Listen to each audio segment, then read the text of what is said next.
সোনারগাঁ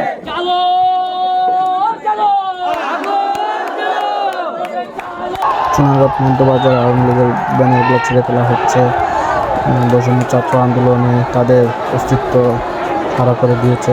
বৈষম্য বিরোধী ছাত্র আন্দোলন সাধারণ শিক্ষার্থীরা আজকে ওই শিক্ষার্থীদের সাথে আছে হাজার হাজার মানুষ। তাদের অভিভাবক ব্যারিস্টার সুমনের PS সোহাগের ব্যানারকেও ছিঁড়ে ফেলে দিচ্ছে সাধারণ শিক্ষার্থীরা। আপনারা দেখতে পাচ্ছেন যে সোনারগাঁ মধ্যবাজারে আগুন লাগিয়ে ভাঙচুর করছে সাধারণ শিক্ষার্থীরা।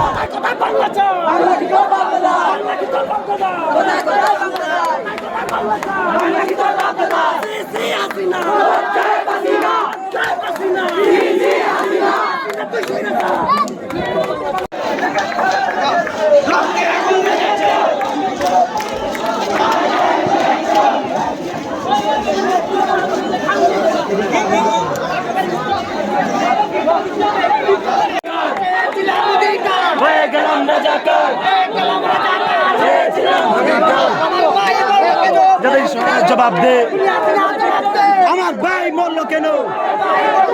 আমার ভাই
সংগ্রাম সংগ্রাম সংগ্রাম